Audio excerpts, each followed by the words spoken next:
Hello, ladies and gentlemen. Welcome into the newest episode of the Ringing the Bell podcast. This week, we bring you a special guest and Belle's golf head coach, Kristin Holt. Kristin, how are you today? I'm doing well. How are you? I'm good. So, you're in your first year as a college head golf coach. Mm-hmm. How are you feeling back from when you guys started in August to now you guys have finished up your fall season? How are you feeling about the difference, how your guys' fall season has gone? Yeah. Well, first off, I thought our fall season went great. It was so fun. It flew by, but many laughs and fun memories already were made. And the girls, they always work so hard, and I was so proud of them. But I think with it not only being my first year here at St. Mary's, but my first year in general as a head coach, I was definitely nervous. I think that's to be expected. But the girls, it also helped knowing the majority of them coming into here, and then obviously having my mom, but we'll get there. And and then also the athletic department here as a whole. Everybody has just been so kind and helpful and welcoming, and just answering my million questions that I have a day. You helping me figure out the printer and when the golf room lights wouldn't turn on. It's because you didn't press a button. Just because I didn't press a button. But no, I mean, everybody, it's just been, it's been so fun. So. And so you mentioned how you already knew the team coming into it because you were at Nationals with them. How kind of was that dynamic coming in, as they didn't have to get readjusted to a new coach? It wasn't like the program's changing all that much. Yeah. Did the girls kind of react any sort of way, or were they kind of like, it's same as normal, it's same as last year? I think they were excited. I mean, my mom and I, when this all kind of came to be, we had hoped and wanted it to be a seamless transition, and we definitely feel like it was. The girls responded very well to it. And I think overall they were excited that I was coming back. They were excited that my mom was still going to be around. So it's been very fun. And so golf is such an individualized sport. While there is the team aspect, you can't do anything to help your teammates on the course. Right. How do you go about, because you guys are still able to walk with them on the course, but there's only two of you compared to 6 competitors being on the course. Yes. How do you guys go about making sure that you're able to help everybody on the course? Well, maybe you're able to follow one person for 2 holes. They feel like they don't really need you. You're able to go to someone else for 6 holes because they really kind of need a little bit of help with something. How do you guys go about deciding what your plan is for the day? Yeah, definitely. Well, I think the most important thing is to learn and understand your players and what works best for them, because some girls like having somebody with them, and some girls don't really like having somebody with them.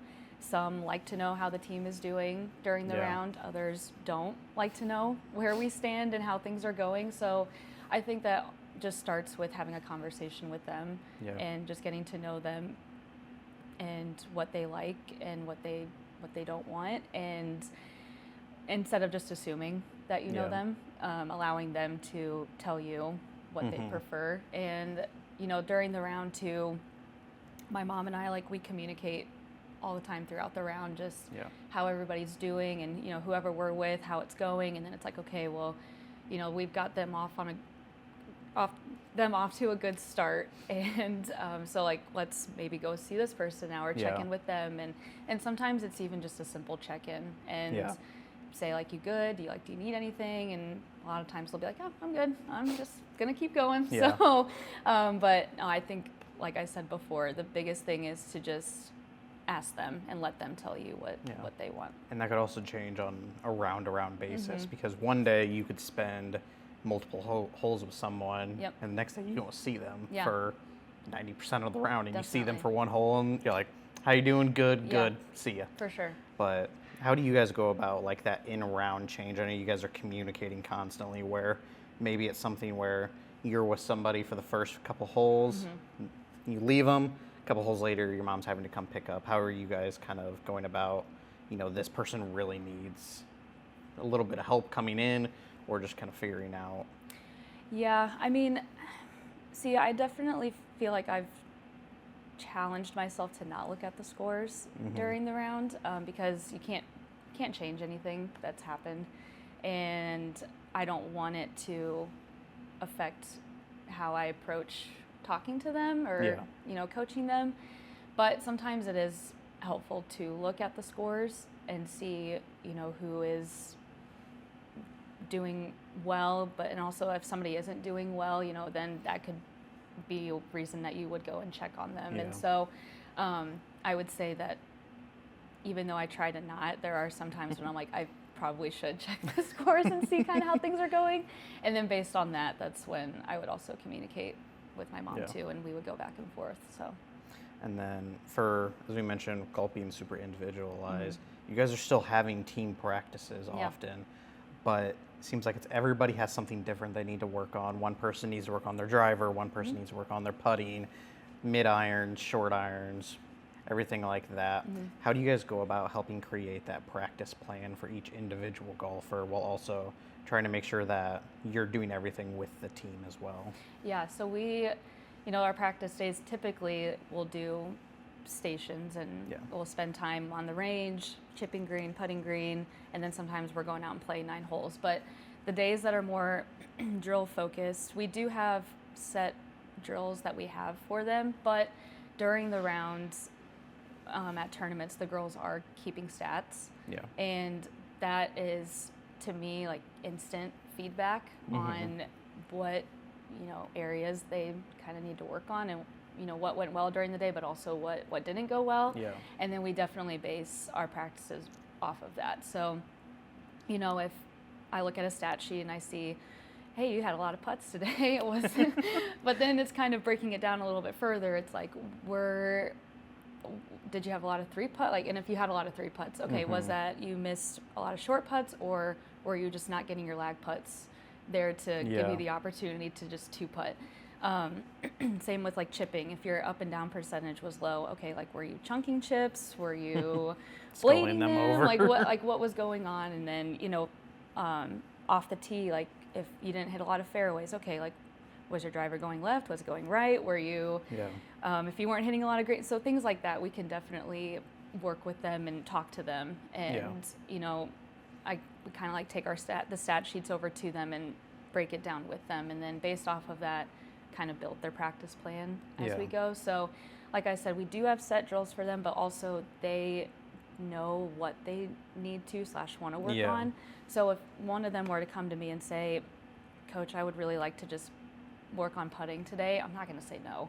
So they also very much have the ability to decide what they want to work on. So. And now you mentioned with the stats part of it, does that also involve, because you guys have qualifying rounds as well for who's going to each event, are you guys focusing more on that, or is it also a lot of when you guys are practicing rounds, or even if a couple of girls are just going out on a Sunday to play 18 holes, just 3 of them, are you guys focusing more on that, or are you guys really focused on the qualifying rounds that you have?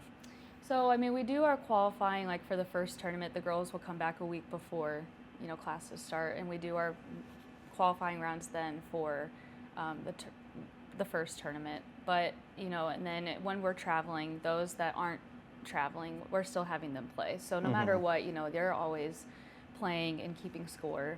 And even when we go out and play 9 holes, we always try to encourage them to keep score too, just because it keeps them in, it is practice, but also it keeps them competitive as well. And if they want to, a lot of them will just keep their stats too while they're out practicing as well, because it just, they're used to it. And like I said, it's that instant feedback that they get too, so.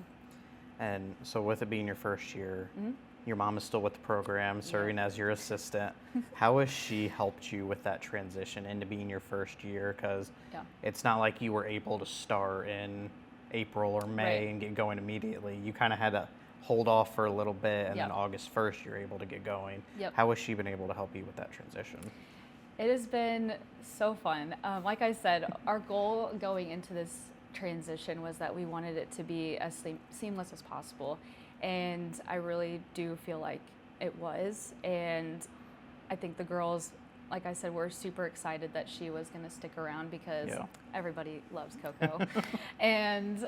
But no, I mean, like you said, with me starting in August, there were things that needed to be done for the fall, like booking hotels, van Yeah. rentals, all that stuff. So she had already had that done because it needed to be done. But, now going into the spring, she's like, the torch has fully been passed. She's like, I'm done. Like, it is all on you. But no, it's been so great. I mean, she has been coaching this is her 35th year. First year as an assistant, but 34 years as a Division I head coach. And so the knowledge and the experience that she brings, I would be so silly to not utilize her. Yeah. And I feel like I am just constantly picking her brain on things. And no, it's just been really fun. Like everybody that we talk to and explain it to them, they're like, that is so cool. And I'm like, it really is. I mean, but she's my best friend. So getting to coach with your best friend, I mean, there's truly nothing better than that. Is there anything specifically off the course as well as on the course that she's really been able to help you with, or maybe as you're transitioning into taking the torch away from her completely, is there anything that she's been able to help you with that you've kind of like, I didn't think about doing that, or this would have slipped your mind pretty easily? All the time. No, I think for me, the biggest thing that I've struggled with is my confidence and just knowing that I'm making the decisions. And, I do feel like, yes, I go to her for everything, but I also feel like I'm like, is this okay? Like, I can say this, like, well, and she's like, yes, like, this is your team. You just say it, just do it. Like, and so I think a lot of it mainly has just been that. Just, obviously it's been nice to bounce ideas off of her, but she's also very much been challenging me in a good way of being like, this is your team. Like, you make the decisions, and that's really helped with my confidence. Yeah. And you're initially from the area. Yep. You grew up in this area. Obviously, Mom was at Notre Dame for a long time. Yep. You were down in Tennessee with Austin Peay last year, Division I program. Yeah. A better mid-major Division I program than a lot of programs out there. Outside of your mom, what made you come back to St. Mary's and come back to this area that really kind of feels like home? Yeah, no, that's a good question. So I guess just to kind of give a little background of the story and kind of how I got into coaching, because I think it is a really cool story to me. So I didn't start playing competitive golf until high school, my junior year. And, I grew up around it, obviously, but didn't start taking it seriously until then, and then had the opportunity to play in college. And then once I but coaching was just never on my mind. It was something that I just never saw myself doing. And, after college, and I had a few different jobs, but nothing was just really clicking for me. And I think the biggest reason for that is I just didn't feel like I was making an impact on anyone or anything. Yeah. It just kind of felt like there was just no meaning to what I was doing. And when my mom took over the program, the spring of 2024, I was definitely probably at my lowest point. Yeah. And mentally, just like I said, feeling like what I was doing, there was just no meaning to it. And I just felt really empty and definitely felt like something was missing. And I just remember praying so hard. I'm like, God, like, I just need anything right now. I need any ounce of hope, just something. And even if that means a career change, like, I need to know what, though, you have, like, what that is for me. And a few days later, my mom had asked me to come and help her coach at the Illinois Wesleyan tournament. And I was like, okay, yeah, never done this, but sure, I'll go. Well, ended up loving it. And then I went to conference with them. But the last day of the conference, I was walking with our senior at the time, Haley. And I was with her the majority of the day. And after the round, she was actually in a 3-way playoff for the overall conference, an individual champion. And, we're sitting there, so she's figuring it out, blah, blah, blah. And then, she comes up to me and she says, Kristin, I want you to walk with me. And it was in that moment, I was like, this is literally like my answered prayer. And I just had a moment. I was like, I feel needed. Like, this is what I've been like wanting. This is that hope. Like, this is that feeling that I've been missing. And I knew like it was there. I just needed that that somebody should just give me that. And so walked with her. Well, she ended up winning.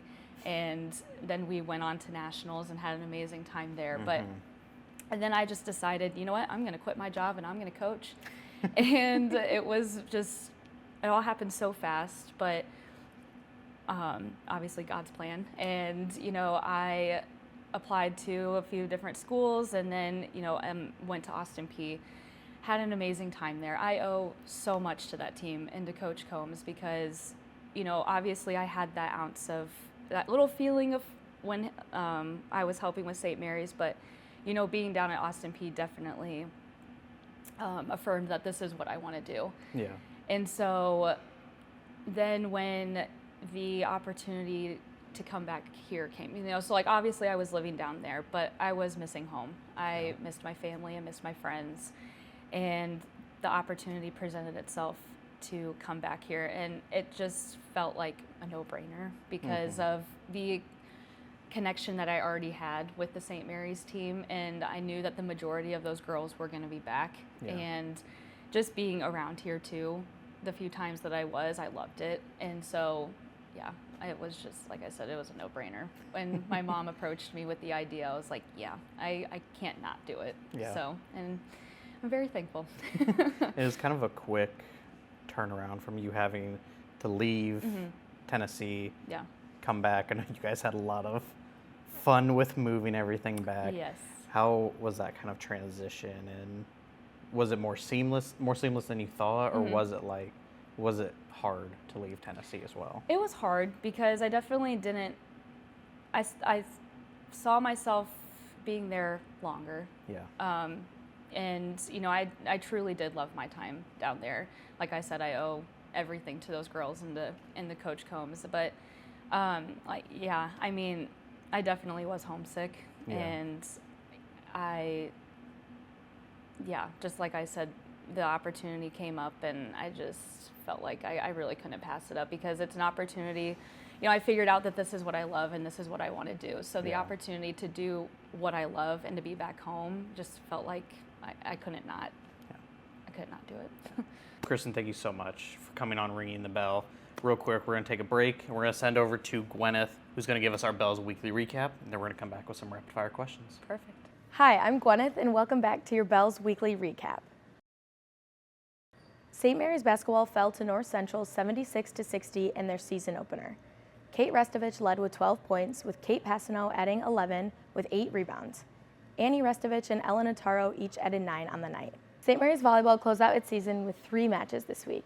The Bells fell 3-0 to Albion before earning a 3-2 victory over Olivet to clinch their first MIAA tournament appearance since 2021. In the first round, the Bells battled to a 3-2 loss to end their season to Trine.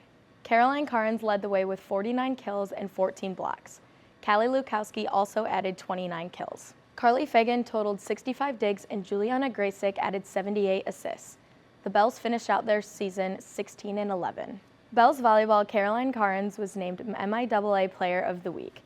After leading the Bells to their first MIAA tournament appearance since 2021, Carnes totaled 29 kills, 9 blocks, and 35.5 points, while hitting 338 over 2 matches. She posted 9 kills and 5 blocks against Albion, then recorded career highs with 20 kills and 23.5 points in a 3-2 win over Olivet to clinch the postseason berth. Basketball will host the Inn at St. Mary's Classic this weekend. On Friday, they will take on Concordia Chicago and then finish out on Saturday with Hiram. Also on Saturday, Bells Cross Country will head to Louisville, Kentucky to compete in the NCAA Division III Great Lakes Regional. That was your Bells Weekly Recap. Make sure to follow Bells Athletics on all social media pages to keep updated. Bell, yeah! Kristin, we're going to do our rapid fire questions now. All right. Like I say, I'm don't ready. think too hard about it. We're just going to get right into I'm it. still going to think about it, but it's fine. Okay, we're going to get started with, what is your favorite restaurant in town? Chipotle. You know, I'm there far too often. It's not a bad answer. That's the thing. It's But, not like, a bad answer. There could be better. I just don't. Who is your favorite professional golfer right now? Oh, Rory, hands down. Yeah. Definitely cried when he Yeah. won the Masters. Yeah, it was very emotional. Yeah. The putter toss. Oh, yeah. As soon as he won it, it was So good. Yeah. What's your favorite club in your bag right now? Oh gosh, probably my 56 degree. Yeah. What's your favorite show to watch right now? Oh, shoot. Oh, okay. So, Kara, Jill, and I, we finally found a show that the three of us watch, Special Forces, and Dancing with the Stars. We all have our weekly recaps of those shows, so it's very fun. Good. What's your favorite course that you've played? Favorite course that I've played has been Carnoustie in Scotland. Favorite. And it was the year that the Open was there, so Ooh. the grandstands were Everything set up. was up. Yeah. Oh, it's so beautiful. The first hole, they let us tee off from like where the pros were. Oh, My ball gosh. didn't even make it to the fairway. I don't think It was most so far people back. would. But it was really cool to do. But I was like, Yeah. wow, that really puts it in perspective. I don't think most people's ball would no, get yeah. to the fairway Yeah. from back there. Yeah, I'd be like, can I re-tee again? Mine didn't stand a chance. Can I re-tee again just a little further up Right. so I can be in the fairway? Yeah, seriously. What is your go-to Starbucks order? Oh, well, you know this because you see me with one every day. It's every day. It's a venti strawberry refresher with lemonade and no berries. It's basically a $7 strawberry lemonade, but It's good, It's though. good. It's good. It's very addictive. Yep. My wife can attest. Yes. Who's your favorite artist at the moment? Oh gosh, Jordan Davis. He's a Yes. country singer. I would say he's my favorite. If you could play any course in the world, what course do you want to play? Oh, so I would say Royal County Down. Outside of golf, what is your dream vacation spot? Dream vacation spot. I hate flying. So, but if I liked flying, I would low-key love to go to like Australia. Yeah. That'd be. You hate flying, and we had some fun flight Oh adventures yeah, going to those are so great. nationals. And getting there at midnight without golf clubs, Yep. coming back at 4 a.m. Yep. And final one, what is your favorite thing about St. Mary's? Oh gosh. Well, I have tons of answers, but just the community as a whole. Like I said, when starting in August, being new, I didn't feel like I was new. I felt like Yeah. I started and I knew everybody within like the first day. Yeah. And not only the athletic staff, but the team just in general. Everybody just welcomed me in with open arms, and I've never been in a work environment like this before. Yeah. And it's just every day there is just constant laughter, and it's just so fun, and everybody is so supportive of each other too. I know when you started, it wasn't like, oh, well, Kristin's starting, we have to get her acclimated and everything. It was like, oh, it's Kristin. Oh, Kristen's here. She's here every day, She's pretty here. much. Here I am. You're just coming in for another day. Oh yeah. Well, Kristin, once again, thank you so much for joining us on Ringing the Bell. Thank you. As you guys look to your spring season, you guys are going for your third straight MIAA championship, your third straight nationals appearance. Yep. Is there anything that we need to know about your team as you guys are preparing for the last final stretch? I am just so proud of our girls. They work so hard, and they are some of the most committed, hardworking individuals that I have the pleasure to be around every day. They make me better, they make each other better, and I'm so excited for the work to be put in the off season. I think we have a lot of good momentum going into the spring, and yeah, I'm excited. I think it'll be good. Perfect. So, ladies and gentlemen, thank you for tuning in to the Ringing the Bell podcast. Make sure you stay tuned for next week's episode as well, and make sure you follow Bell's Athletics on all social media platforms. Stay up to date with everything that your Bells are up to. Have a great day, everyone.